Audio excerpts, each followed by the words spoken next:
이제 세계적으로 유명한 리더십 그리고 동기에 대해서 연구하는 그런 귀한 분이 로빈 샤르마라고 하는 분이 책을 썼는데 아주 재미있는 제목의 책을 썼습니다. 내가 죽을 때 누가 울어줄까라는 책을 썼습니다.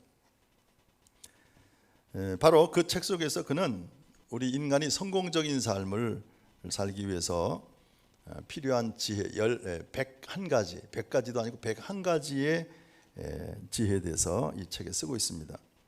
참고적으로 서양 사람들은 이상하게 어떤 지혜뿐만 아니라 여러 가지 원리 원칙을 얘기할 때 항상 101가지를 얘기하더라고요. 예화집도 101가지 이렇게. 우리하고는 좀 다른 뭐가 있는 것 같아요. 101가지의 지혜를 얘기해요. 그래서 그 책 속에서 이 샤르마는 이런 얘기를 합니다. 내가 태어났을 때 너는 울음을 터뜨렸지만 너를 지켜보는 모든 사람들은 기뻐했단다. 그런데 네가 죽을 때는 많은 사람들이 울겠지만 그때 너 자신은 기뻐할 수 있도록 살아야 한다 라고 하는 말을, 아주 대단한 중요한 말을 했습니다. 자, 우리가 베풀 수 있을 때 베풀지 않으면 베풀고자 할 때 베풀 수 없다는 것입니다. 다시 말해 우리에게 기회가 주어졌을 때 그 기회를 잘 활용해야지, 그 기회를 우리가 그냥 허망하게 소비해버리면 다시는 기회가 오지 않는다, 이제 그런 뜻입니다. 이런 재미있는 말이 있죠. 내가 억울하게 손해본 것, 아차해서 손해보는 것, 그것만 가지고 다 좋은 일을 했더라면 아마도 성자가 되었을 것이다 라는 말입니다. 자, 우리가 지금까지 살아오면서 엉뚱하게 투자를 잘못했다든지 또 엉뚱하게 손해를 본 것이 참 많습니다. 생각해 보니까 그것을 가지고 좀 좋은 일을 많이 했었으면 참 좋았을 뻔했다, 그렇게 이제 후회되는 일들이 참 많죠. 제가 옛날에 개척교회 할 적에 그때 남자 권사님 한 분이 새로 오셨는데 아주 외모도 번듯하시고 대단한 분이에요. 근데 그분이 오셔서 자기가 지금 저 용인에다가 공원묘지를 지금 불화를 맡고 있는데 그것만 불화 맡으면 내가 그때 이제 세강교회를 내가 번듯하게 내가 건축해 드리겠습니다. 그래서 한다는 소리가, 사실은 목사님 내가요 옛날에는 수십억 수백억 자산을 가졌는데 부도가 나서 이렇게 망해서 이제 이 지경인데 이제 앞으로 다시 일어설 겁니다 그러더라고요.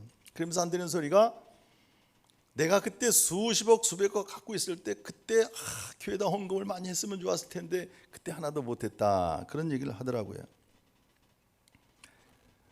그때 이제 전도사 때인데 그래도 소망을 가지고 이분이 이제 그거 불화만 맡으면 우리 세강교회가 지어지겠지 하는데 언제 온데간데 없이 도망가 버렸어요. 기회라고 하는 것은 주어졌을 때 하는 거예요. 이제 내가 하나님이 주신 축복, 기회, 영국 어느 공원에 가면 그런 구조물이 있다 그러잖아요. 한쪽에는 숫사자 머리 형상이 쫙 있고 또 한쪽에는 새 꼬리가 형상이 있는데 무슨 뜻이냐 알고 보니까 기회라고 하는 것이 내가 잡으려고 하면 마치 숫사자 라이온의 갈기를 잡는 것처럼 쉽지만 기회가 지나가면 새 꼬리 잡는 것보다 어렵다라는 뜻이래요. 여러분, 이미 기회는 다 지나가 버렸습니다. 내가 죽을 때 주변 사람들은 울 것입니다. 그러나 나는 나 자신을 울어서는 안 된다는 겁니다. 왜? 울 이유가 없어요. 나는 가장 행복한 시간이 돼야 하는 것입니다. 자, 행복의 조건이 여러 가지가 있는데 우리가 지금까지 살다 보니까 제일 중요한 게 뭐냐? 건강이라고 하는 것입니다. 특별히 요즘 현대인들의 화두가 건강이에요, 건강. 그래서 교회도 전도지를 이렇게 컨설팅하는 분이 찾아오셔서 하는 얘기, 목사님 요즘에는요 전도지를 만들 때 건강에 대한 상식을 갖다 이렇게 실으면 전도지를 안 버린대. 그 정도로 건강이라는 것이 모든 현대인들의 가장 큰 관심사항이 되었어요. 건강. 그렇죠. 건강한 거지가 병든 재벌보다 낫죠.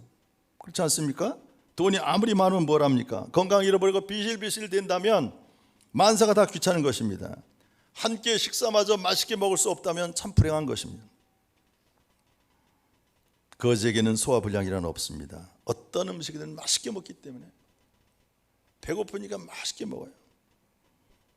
누가 행복한 사람입니까? 건강이 제일이라는 것이죠. 그런데 이 사실을 건강을 다 잃어버린 다음에 나중에서 깨닫는 이런 어리석음이 우리에겐 있습니다. 건강하면 건강 하나만 가지고서도 우리가 얼마나 행복한 것인지 그 당시는 몰라요. 건강할 때는 몰라요. 뭐 이것저것 부족하다고 우리가 투덜대고 원망하는데 사실은 건강을 잃고 나면 야, 건강이 이게 최고구나. 건강만 하면 난 행복하겠다. 다 그래요. 그러나 우리는 그렇게 만족하지는 못해요. 두 번째는 일이 있어야 됩니다. 일이 없다는 것은 쓸모없는 사람이라 그 말이에요. 마땅한 일거리가 있어야 됩니다. 전에 대기업의 간부였던 사람이 하는 얘기를 들어보니까 그분이 그래요. 옛날에 부장 상무이사까지 이렇게 올라와서 바쁘게 다닐 때 친구들하고 골프를 예약해 놓은데요. 저는 골프를 안 치긴 잘 모르는데 4명이 친다느니 한 조가 4명인데 4명이 꼭 같이 이렇게 약속을 해놓고 몇 월 며칠 날 어디서 만나자 해놓으면 기분이 그렇게 좋대요. 그래서 그렇게 바쁜 중에서도 그날을 기다리면서 하루하루 살아가는 게 그 골프 치는 걸 생각하면서 기분 좋게 살아간다는 것입니다. 그런데 명퇴하고 나서 퇴직하고 나서 골프를 치려고 하다 보니까 재미가 하나도 없대요. 얼마나 힘이 드는지 그냥 친구들 따라다니는 게 너무나 힘들고 그 필드를 거리는 게 오히려 이게 노동이라는 거예요. 일거리가 있을 때 골프도 재미있는 거다 하는 얘기예요. 일하면서 바쁠 때 어쩌다 골프를 치는 것이 정말 재미있는 골프. 나는 골프를 쳐보지 않아 잘 모르는데 우리 친구들 목사들 가운데 골프 많이 치더라고요. 그 친구들도 하는 얘기가 골프를 예약해 놓으면 한 주간이 금방 간대. 좀 이상하죠? 주일날이 오는 걸 기다려야 되는데 골프 치는 걸 기다리는 게 좀 이상하더라고요. 하기는 어쨌든 그렇게 기분 좋다는 거예요. 그러나 할 일이 없어서 치는 골프는 너무나 힘들다. 아주 재미가 없다. 사람은 일이 있어야 된다는 겁니다. 세 번째는 일의 의미를 알고 살아가야 한다는 겁니다. 내가 무슨 일을 하고 있는지 또 그 뜻을 알고 살아가야 한다는 것입니다. 네 번째는 일을 기뻐해야 됩니다. 즐거운 마음으로 일하는 것입니다. 죽지 못해서 마지못해 하는 것이 아니라 일 자체를 내가 즐기는 것입니다. 저도 직장 생활을 많이 해봤어요. 이 공장, 저 회사, 변전실 다니면서 여러 군데를 직장 생활을 해봤지만 딱 둘로 구분이 돼요. 똑같은 직장인데 똑같은 일터인데도 어떤 사람은 참 지겹대. 하루하루 나오는 게 너무 지겹대. 내가 처자식을 먹여 살리라고 이 짓 하려니 너무 힘들다는 거예요. 하루하루 일하는 게 너무 힘들어요. 그러나 저는 그렇게 생각해 본 적이 없어요. 물론 몸살이 나고 몸이 아플 때는 힘들 수도 있지만 그러나 저는 하는 일이 너무 재밌었어요. 전길이 너무 재밌어요. 해보면 내 적성에 딱 맞는 것 같아요. 출근할 때마다 야, 오늘은 가서 무슨 일을 할까? 또 어제 계획해 놓은 그 일 또 마저 해야지. 이런 생각으로 아주 기쁘게 일을 했어요. 일 자체를 즐기는 것, 그것이 바로 행복의 비결입니다. 심리학자인 시그먼드 프로이드가 이렇게 말했습니다. 인생에 있어서 가장 중요한 것은 일과 사랑이다. 일이 있고 사랑이 있으면 살만한 세상이다. 일도 없고 사랑도 없다면 살았으나 죽은 것이다. 심층 심리학자답게 그런 말을 했어요. 옳은 말입니다. 오늘날 현대인들이 왜 이렇게 피곤해야 합니까? 우선 적성에 맞는 일이 없기 때문에 그래요. 그리고 사랑을 잃어버렸기 때문에 그래요. 사랑이 다 변질됐기 때문에 그래요. 일도 제대로 없고 사랑도 없기 때문에 그렇게 피곤해하는 것입니다. 마틴 루터킹 목사님이 아주 유명한 말을 했습니다. 목숨을 걸 만한 일을 찾지 못한 삶이라고 하는 것은 가치 있는 인생이라 할 수 없다 말을 했어요. 여러분은 지금 하고 있는 일이 정말 가치 있다고 생각하십니까? 내 생명을 걸 만한 그런 가치가 있습니까, 여러분? 그런 마음으로 일해 보셨습니까? 그렇다면 여러분은 행복한 사람이에요. 그러나 한평생 내가 신바람 나는 일을 해본 적이 없다면 헛되게 산 것입니다. 잘못 산 것입니다. 일에 대해서 다시 한번 생각해 보시기 바랍니다. 내가 하고 있는 일 참 재미있다, 의미가 있다, 보람이 있다, 정말 이 일은 너무나 내가 적성에 맞는 일이다, 그렇게 일할 수 있으면 얼마나 좋겠습니까? 일이라고 하는 것은 일단 목적의식이 분명해야 됩니다.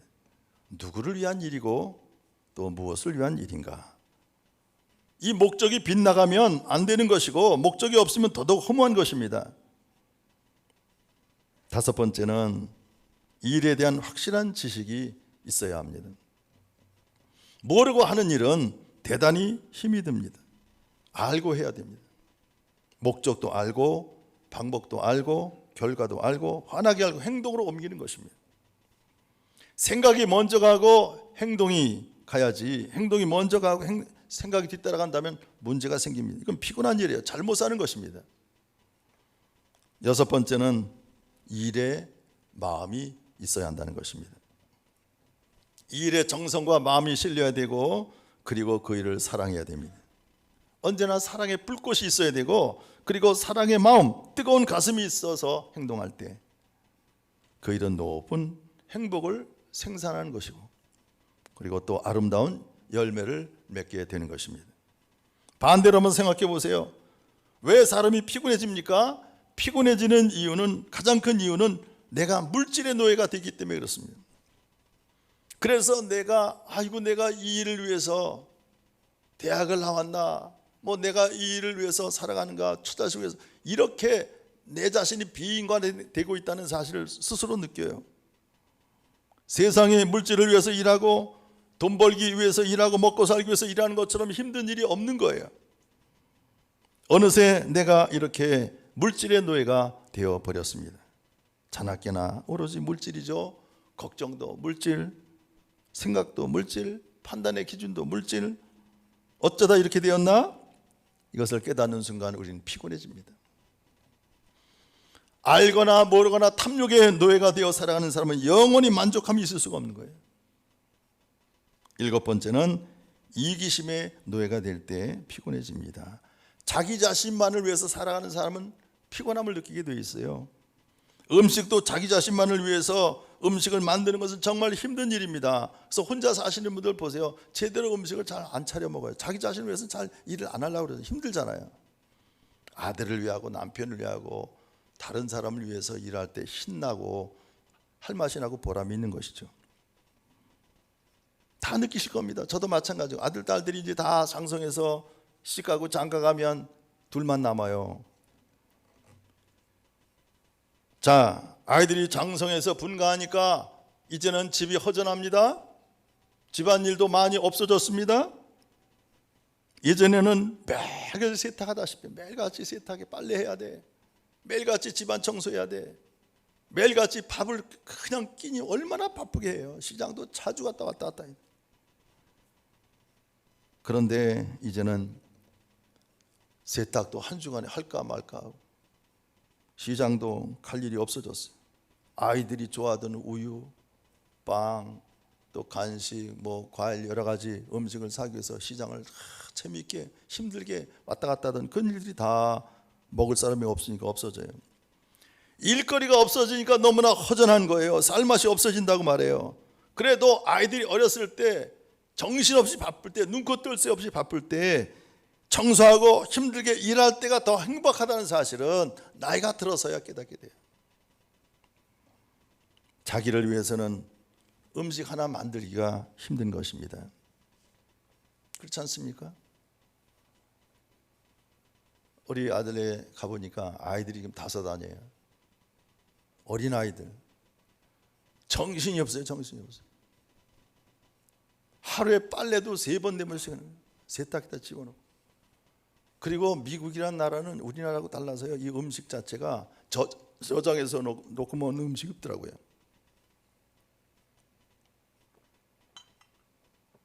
우리는 김치도 있고 이렇게 저장해서 냉장고에 저장했다 먹잖아요. 근데 미국은 그런 음식이 없어요. 그래서 매일같이 시장을 봐야 돼. 매일같이 슈퍼마켓 가서 그냥 다 돌아야 돼. 채소뿐만 아니라 뭐 허다못해 뭐 기름도 사야 되고 뭐 쌀도 사야 돼. 그때 음식을 만들어 먹더라고요. 그러니 얼마나 바빠요. 참 바쁩니다. 아이들은 많죠. 음식 해놓으면 다 먹어버려요. 식구도 많으니까. 근데 그렇게 사는 게 행복한 거예요. 그렇게 바쁘게 힘들게 어렵게 사는 게 그게 행복한 것입니다. 사실 우리가 입는 옷도 나를 위해서 입는 것도 있지만 사실 남을 위해서 입는 거 아니겠습니까, 여러분? 오늘 제가 양복을 이제 날씨가 추워지니까 새 옷을 입고 나오는데 옷장문을 딱 열면서 야, 마음에 드는 옷이 없는가 그렇게 한 게 아니라 우리 교인 중에 누가 옷을 해줬는가 먼저 생각하게 돼요. 우리 교인 중에 옷을 해준 그분을 생각하면서 옷을 뭐 로만 컬러니까 넥타이는 안 맸지만 넥타이 맬 때도 내가 좋아하는 색깔, 내가 좋아하는 패션을 매는 게 아니라 누가 해준 건가 생각하면서 넥타이를 맵니다. 남을 위해서 옷을 입고 남을 위해서 치장하는 거 아니겠습니까? 여자들 화장하는 것도 마찬가지예요. 자기 이쁘라고 물론 하는 거지만 나를 위해서 하는 게 아니라 남에게 보여주기 위해서 하는 거 아니겠습니까? 열심히 화장합니다. 옷을 예쁘게 차려입고 화장하는 것 알고 보면 철저하게 우리는 남을 위해서 봉사하는 삶이다 그 말이에요. 남을 위해서, 남을 기쁘게 하기 위해서 이것이 우리 인간의 가장 기본적인 삶인 거예요. 그럴 때 의미가 있고 보람이 있고 행복이 있는 것입니다. 그러나 이것이 나 자신을 위한 일이라고 생각하는 순간에 피곤해지는 거예요. 하고 싶지 않고요. 8번째는 후회라고 하는 것에서 헤어나지 못할 때 피곤해집니다. 사람이 살다 보면 잘한 일도 있고 실수하는 일도 있습니다. 오늘부터 내가 잘하고 싶습니다. 결심하고 깨끗하고 바르게 살아가고 싶습니다. 그러나 지나간 과거가 자꾸만 나의 발목을 잡는 거예요. 1년 전에 잘못했던 거, 10년 전에 잘못했던 그런 여러 가지 실수들, 또 나의 잘못들, 그런 것들이 자꾸 나를 얽매어 옵니다. 꼼짝 못하게 만듭니다. 어떻게 하면 좋겠습니까? 생각해 보세요. 실패하고 잘못 산 지난 날들이 그 과거가 나를 붙들고 있기 때문에 어찌할 수가 없습니다. 참으로 고통스러운 일이죠. 여기에서 우리가 피곤함을 느낀다는 것입니다. 게일 쉴리라고 하는 저널리스트가 쓴 Pathfinder라고 하는 책이 있습니다. 통로를 찾은 사람들이라는 뜻인데요. 통로를 찾은 사람들. 이 쉴리는 저널리스트로 있으면서 많은 사람들을 설문조사했어요. 많은 사람들에게 생각하고 있는 것들을 설문조사했습니다. 이만하면 성공적으로 살았다고 하는 40세가 넘은 그런 장년층의 사람들을 대상으로 조사해 보았다는 겁니다. 그랬더니 성공적인 삶, 정말 멋진 삶을 살았다고 하는 사람들의 공통점이 7가지가 있더라는 거예요. 그래서 그 책에 그렇게 쓰고 있어요. 첫 번째 뭐라고 했습니까? 확실한 방향을 가지고 살았고 인생을 외길로 살았다. 휘청거리지 않았다는 것입니다. 한 목적과 또 방향이 분명한 삶을 살았던 것입니다. 그래서 성공적인 삶을 살았다고 자부하는 거예요. 두 번째는 헛되게 살았다는 자책감이 없다는 것입니다. 잘못 살았다는 생각이 없고 잘했다, 내가 그만하면 잘했지, 이렇게 생각하고 있는 사람들이었다는 겁니다. 세 번째는 나이가 들었어도 무엇인가 오늘 할 수 있는 일을 찾아서 열심히 일하더라는 거예요.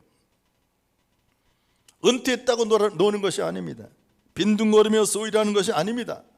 요즘에 저의 가장 큰 기도 제목이 그거예요. 내가 은퇴한 다음에 어떻게 무슨 일을 하고 살까? 이게 참 가장 큰 관심거리입니다. 기도 제목에 오늘도 내가 할 일을 찾는 것입니다. 할 만한 일을 찾아서 열심히 하는 그런 체질의 사람들이 그런 성공적인 삶을 살더라는 것이죠. 네 번째는 미래에 대한 두려움이 없었습니다. 미리 다 정리했습니다. 앞을 훤히 내다보면서 남은 삶을 정리해가면서 살아가더라 그 말이죠. 다섯 번째는 다른 사람들의 비판에 대해서 신경 쓰지 않습니다. 잘했다고 하든 잘못됐다고 하든 그런 것에 연연하지 않습니다. 특별히 우리나라 사람들은 체면에 굉장히 민감하다고 그래요. 유교 문화 때문인지 모르지만 남들이 뭐라고 하나 실패했다고 하는가 성공했다고 하는가 남의 그 눈치를 많이 보는 민족 중에 하나예요. 그래서 우리가 88 올림픽 끝난 다음에 선진국에 있는 기자들이 뭐라고 하는지 압니까? 한국 기자들은 참 이상하다. 만나는 기자들마다 우리나라 기자들이 외국 기자들한테 어떻습니까? 88 올림픽 우리가 이렇게 했는데 당신들이 보기, 그러니까 자랑하고 칭찬받기를 원했다는 거죠. 그리고 남의 눈치를 왜 이렇게 보느냐는 거예요. 남들이 잘했든 못했든 그게 무슨 상관? 내가 최선을 다해서 했으면 되는데, 그게 선진국에서 우리나라를 평가한 얘기예요. 우리나라 사람은 참 남의 눈치를 많이 본다. 남이 뭐라고 한들 그것은 그렇게 중요한 일은 못 됩니다. 가장 중요한 것은 나와 하나님과의 관계인 거예요.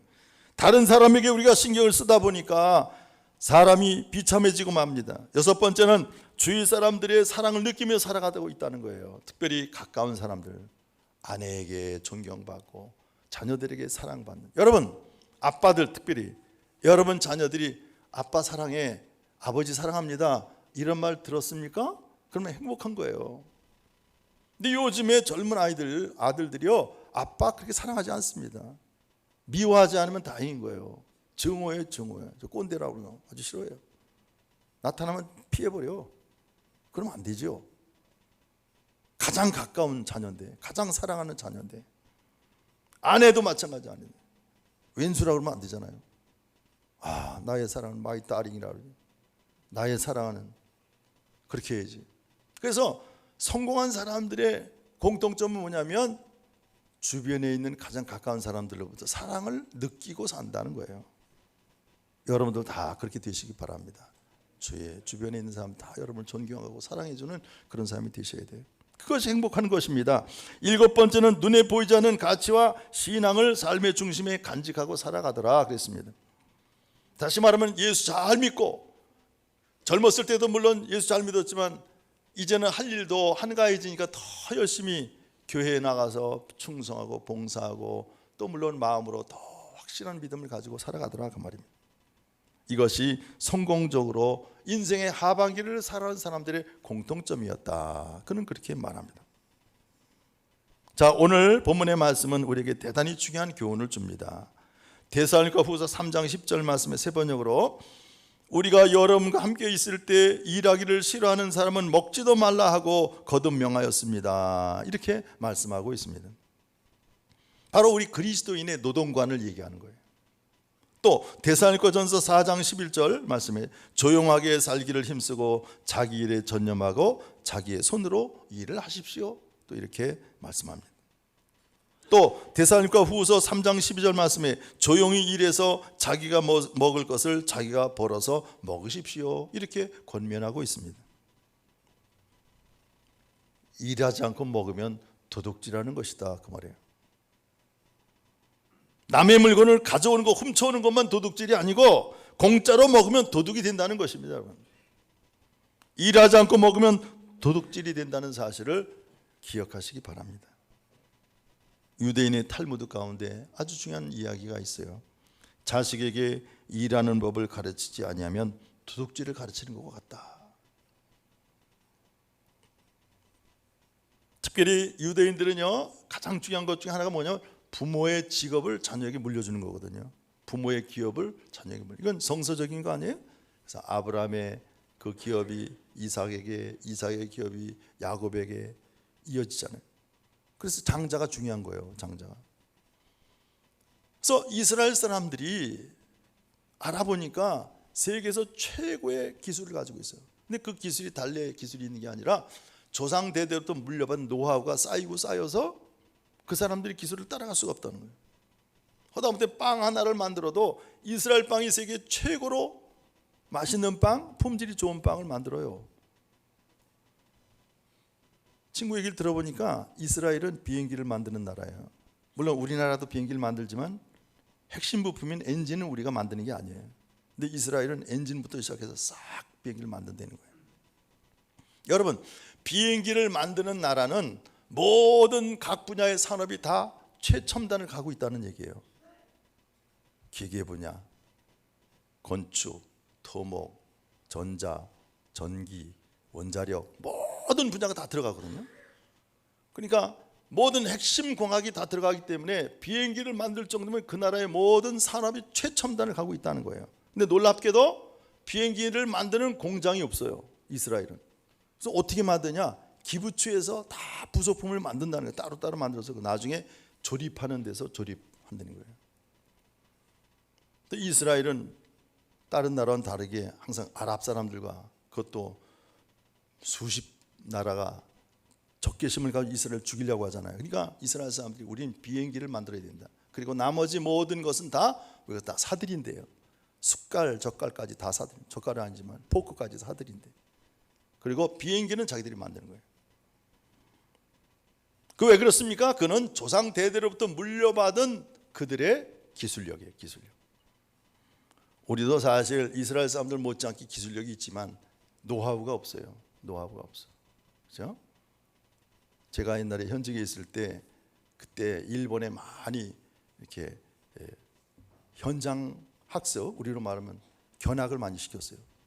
가서 보면, 저는 가지는 않고 얘기를 들어보면 일본 사람들이 그때 당시 30-40년 전 얘기죠. 그때 당시 우리나라의 전기공학이 일본에 50년을 뒤졌다 그래서 50년. 요즘엔 한 20년 정도 많이 따라갔다 그래요.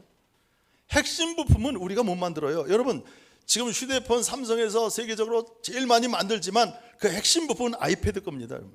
그래서 우리나라 삼성 제품이 많이 팔리면 팔릴수록 어마어마한 돈이 아이패드로 넘어가는 거예요. 애플로 넘어가요. 애플로.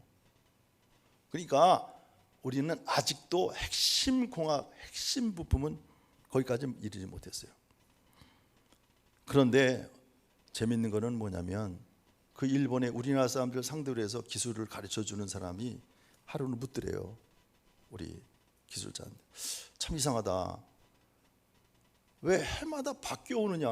작년에 왔던 사람이 와서 다음 단계를 배우고 또 다음에 올 때 또 다음 단계 가르쳐 줄래도 맨날 초짜들만 온다는 거예요. 그래서 왜 그러냐 알고 보니까 여기서 배워간 사람이 남을 안 가르쳐 준대. 자기만 딱 알고 있고요. 가르쳐 주지 않는다는 거예요.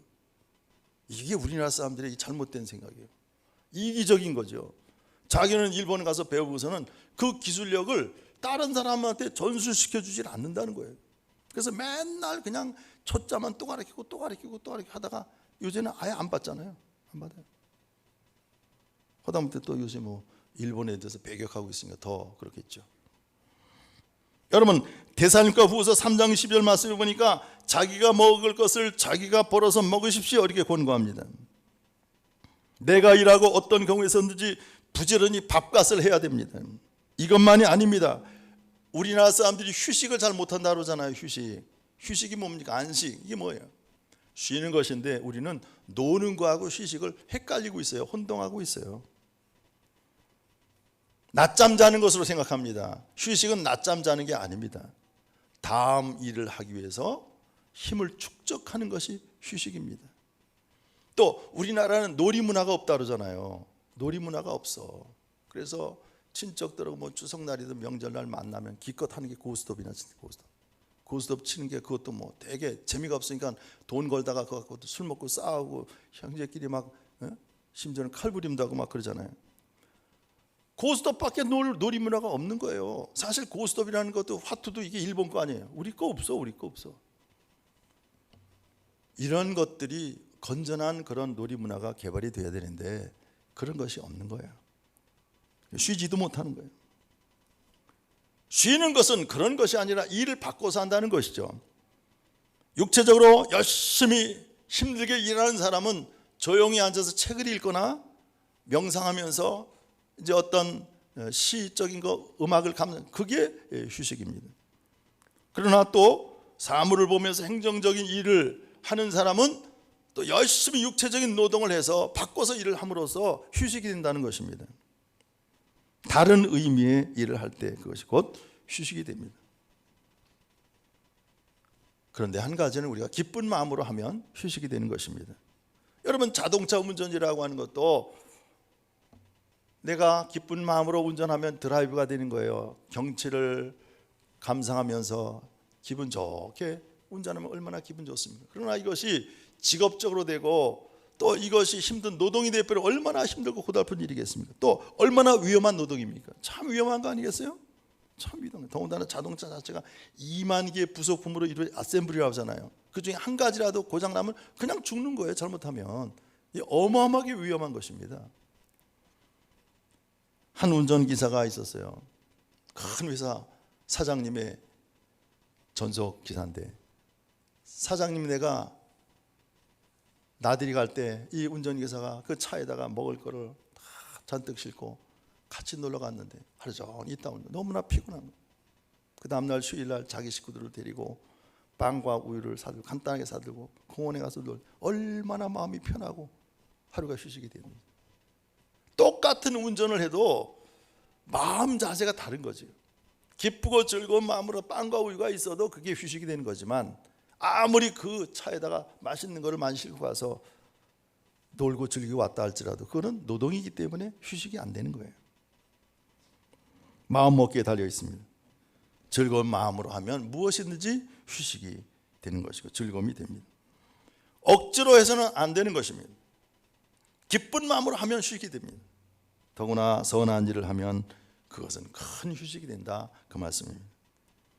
내가 선한 일을 할 수 있다고 하는 게 얼마나 대단한 일이겠습니까, 여러분? 한번 세상에 태어나서 남에게 유익을 주고 남에게 도움을 주고 남에게 큰 어떤 뒷받침이 됐다면 얼마나 보람 있는 일이겠습니까, 여러분? 예수님께서 이 안식일에 대해서도 중요한 안식관을 우리에게 말씀해 주셨습니다. 거룩한 유대인들이 우리로 말하면 가운처럼 돋보자락을 입고 거들어 끌면서 그렇게 다니는, 그래서 앉아서 명상이나 하고 그리고 기도나 하는 그런 것이 휴식이 아니라, 그게 안식이 아니라, 청년 예수, 젊은 예수님은 행동적으로 안식에 대해 선한 일을 하고, 그래서 병을 고쳐주고 환자들을 찾아다니면서 소외된 자들을 찾아다니면서 이웃이 되어 주셨어요. 이것이 진정한 안식이다. 사람이 안식일을 위해 있는 것이 아니라 안식일이 사람을 위해 있는 것이다, 이렇게 말씀하시잖아요. 그 자체가 휴식이라는 겁니다. 그래서 요한복음 5장에서도 이렇게 말씀합니다. 안식일에 이러한 일을 행하신다 하여 유대인들이 예수를 박해하게 된지라. 예수께서 그들에게 이르시되 내 아버지께서 이제까지 일하시니 나도 일한다 하면서 병자들을 고쳐주신 그 이야기가 기록되어 있습니다. 자, 오늘의 말씀을 다시 한번 들어보시기 바랍니다. 본문 28절에 다시는 도둑질하지 말고 수고를 하여 제 손으로 떳떳하게 벌이를 하십시오. 그리하여 오히려 궁핍한 사람들에게 나눠줄 것이 있게 하십시오. 세번역 성경이죠. 대단한 성공의 비결입니다. 나를 위해서가 아니고 내 자손을 위해서도 아니고 내 처자식을 위해서만이 아니라 궁핍한 이웃을 위해서, 나와는 아무 상관도 없는 어려운 이웃을 위해서 나눠주기 위해서 내가 일하는 것입니다. 돈이 있다고 일하고 돈이 있을 때 일하고 남아서 일하는 것이 아닙니다. 돈이 없습니다. 이제 구제할 것이 있기 위해서 일부러 일을 찾아서 일하는 것입니다. 여러분은 그런 일을 해보신 적이 있습니까? 구제할 것이 있기 위하여 목적을 세우고 땀을 흘리고 그래서 구제해본 일이 있냐, 그 말이에요. 그런 일이 없기 때문에 피곤한 거예요. 나 하나 잘 먹고 우리 식구 내 새끼 하나 잘 먹고 잘 살기 위해서 하려다 보니까 너무나 피곤한 거예요. 시시한 인생을 살아가는 것입니다. 여러분, 구제할 목적으로 남을 봉사하고 남에게 희생하기 위해서 살아가 보십시오. 얼마나 보람이 있고 얼마나 행복하겠습니까? 어떤 분은 추운 겨울이 다가올 때 고아원에 가서 아이들과 같이 풀칠을 해가면서 도배를 하루 종일 하고 왔는데 고백하기를, 내가 인생에서 이렇게 행복한 날이 없었다는 거예요. 여러분, 우리 교회, 이 교회를 건축할 때 여러분에게 제가 말씀을 안 드렸지만 그런 분이 계셨어요. 목사님, 내가 건축원금을 드리고 싶은데 돈이 없습니다. 그런데 그분이 얼마 지나서 나한테 와서 헌금을 갖고 왔어요. 한대는 얘기가, 목사님, 내가 돈이 없어서 헌금을 못하다가 생각하다 기도하다가 생각하기를 남의 집 파출부역으로 가서 열심히 일해서 버는 거 가지고 헌금했습니다. 그야말로 아름다운 헌금입니다. 이러한 것들이 모아져서 이 아름다운 성전이 건축된 것입니다. 오늘의 말씀을 잘 살펴보시기 바랍니다. 도둑질하던 사람들은 다시 도둑질하지 말고 수고하여 자기 손으로 떳떳하게 벌이를 하여 오히려 궁핍한 사람들에게 나눠줄 것이 있게 하라. 이렇게 말씀하신 거예요.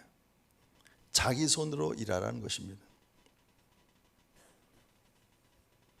가끔 어떤 재벌가가 재산을 사회에 환원했다, 그런 뉴스를 보고 대단하다, 모든 백성들이, 국민들이 다 칭찬하고 신문에 대서특필합니다. 그러나 엄격한 의미로 보면 그건 칭찬할 일이 못 됩니다.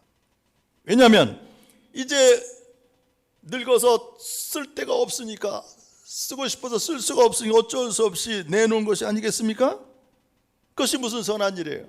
물론 그런 일을 하는 사람이 없기 때문에 그런 일이 칭찬을 받는 것이지만, 그것을 칭찬한 이 사회, 우리나라가 참 불쌍한 거예요, 사실은. 여러분, 미국의 우리 아들네 교회 가서 보니까 그 교회가 지어진 거 역사가 300년 됐어. 300년. 빨간 벽돌로 지어진 아주 아담하게 참 잘 지었습니다. 옛날에 예배드리던 사진을 보면 그 교회 꽉 차서 교인들이 예배를 드렸더라고요. 그런데 지금은 7, 80명밖에 안 되는 70 넘은 노인들, 80 넘은 노인들 하얘 가서 교회를 보면. 그런데 헌금하는 거 보니까 한 주에 보통 $300에서 $400, 우리나라 돈으로 40만 원도 못 나오는 거예요. 매주 헌금이. 그래서 제가 걱정스럽게, 아들아, 아니 이렇게 나와서 어떻게 교회를 운영하냐 그랬더니 웃으면서, 아버지, 그 헌금 갖고 운영하는 게 아니에요. 우리 교회는요, 옛날부터 노인들이 돌아가시면 대개 재산의 절반을 교회에다 다 바친대. 그래갖고 그게 쌓여서 하나의 어떤 그 기금이 돼 있대요. 그래서 거기서 나오는 거 가지고 교회가 운영이 된다는 거예요. 근데 자기는 아무것도 모른대. 목사는 아예 재정에 관여하면 안 된다네. 사인도 안 해. 그래서 아예 그 재무부위원들이 알아서 다 운영하고 있습니다. 이게 선진국이더라고요. 선진교회가 그래서 선진교회더라고요. 풍성하게 운영이 되고 있는 거예요. 옛날부터 교인들이 다 사회에다도 기부하고 교회에다도 기부하기 때문에. 여러분, 이번 배너를 보시면 다니엘 기도회 처음 보시죠? 2020년 올해 처음 우리 교회가 한번 해보려고 합니다. 물론 우리 교회에서 주관한 건 아닙니다. 서울에 있는 오륜교회라고 하는 김은호 목사님이 담임하신 교회인데요, 이 목사님이 기도하다가 이 다니엘 교회를 구상하신 거예요. 강 건너 한강, 바로 한강변에 있는데 강 건너에 임마누엘 교회 김국도 목사님 내 교회가 감독 문제 때문에 막 어지러울 때 거기 있는 교인들이 한 해 동안, 1년 동안에 자기네 교회로 1000명이 등록했대네. 개척 교회인데요. 갑자기 교회가 커지니까 이 김 목사님이 기도하다가, 하나님 나에게 그냥 불로소득을 주셨잖아. 이 불로소득을 어떻게 하면 좋은가 생각. 너 한국 교회를 위해서 네가 봉사해라. 그런 깨달음을 주셨다는 거예요. 그래서 그분이 공언했어요. 여러분, 사실 1000명의 교인이 우리가 늘어난, 이건 내가 전도한 것도 아니고 내가 노력한 것도 아닌데 하나님 주신 선물인데 어떻게 이걸 어떻게 하나 생각하다가 내가 한국 교회를 위해서 헌신하기로 내가 결단했습니다. 그리고 이제 이 다니엘 기도회를 만든 거예요. 이게 뭐예요? 여기 나와 있듯이 1일부터 마지막 절 강사들을, 세계적인 강사, 유명한 강사들을, 미국에 있으면 미국, 뭐 아프리카 선교사들을 아예 비행기 싹을 주고 다 모셔다가 여기 숙박시켜서, 그리고 이제 잘 모셔서 사례비까지 해서 보내는 그것뿐만 아니라, 그리고 매해 이제 추첨을 하다가, 추첨해서 몰라요, 요즘엔 한 100교회 정도를 뽑아갖고 저 시골교회에서도 영상으로 예배 드리는 거니까 이 영상 예배를 드릴 수 있도록 이제 그 안테나 시설 다 무료로 해주고, 그리고 또 교회에서 저 화면 큰 텔레비전 제일 큰 거 그거를 또 시설해주고, 그걸 무료로 해주는 거예요. 그러면서 선교 사역을 좀 하고 있는데 어마어마한 그런 성령의 역사가 나타나고 있습니다. 그래서 저도 몇 년 전부터 이 소식을 듣고 우리도 한번 해봐야 되겠다 생각하다가 올해 연초에 목회 계획을 세울 때, 올해는 내가 이제 마감하는 해니까 그동안에 호렙산 특별 새벽 기도에 이제 마감하고, 그리고 다니엘 기도를 해봐야 되겠다 생각하고 우리 친 목사님께 다 맡겼어요. 목사님 다 지금 준비하고 있습니다. 그래서 여러분 오늘 나가실 때 이제 비대면, 요즘에는 비대면 시대니까 또 와도 여러분 여기 지금 앉은 것처럼 120명밖에 못 앉아요. 120명은 참석해서 예배 참석할 수 있지만 나머지 분들은 가정에서 기도에 참여하는 거예요. 다 유튜브를 통해서 생방송으로 됩니다. 여러분들이 이제 그날 8시부터 밤 8시부터 10시까지 정말 은혜 충만한 그런 시간이 이 다니엘 기도의 시간인데요. 한번 여러분들이 경험해 보세요. 다 눈물 흘리고 감동받고 은혜를 받습니다. 그런데 거기에 이제 우리가 하던 헌금, 비전시 하던 헌금이 이제 나올 겁니다. 사실 그동안 우리가 코로나 때문에 속회 예배를 못 드리니까 속회 헌금이 없으니까 우리가 후원하던 40개 교회 또 이웃 이웃에게 벌써 2달치를 후원을 못 했어요. 10만 원씩 보내주는 건데 2달치가 20만 원이죠. 또 이달까지 또 하면 3달치가 될 텐데 그러면 30만 원씩을 우리가 이번 기회에 비전시 하던 헌금을 가지고 후원해야 되겠다 하는 생각을 제가 가졌습니다. 작지만 어쨌든 우리가 계속 해오던 이 후원을 중지할 수는 없잖아요. 저도 중지할 생각은 없었습니다. 언젠가는 내가 한꺼번에 보내줘야 되겠다 했는데 참 좋은 기회가 됐습니다.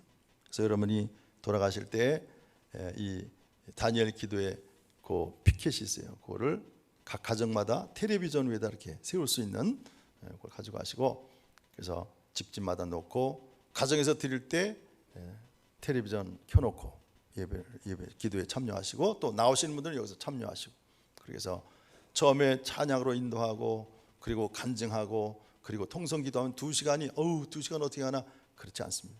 금방 지나갑니다. 얼마나 은혜가 충만한지. 그리고 11월 1일부터 21일까지는 새벽 기도를 쉬도록 하겠습니다.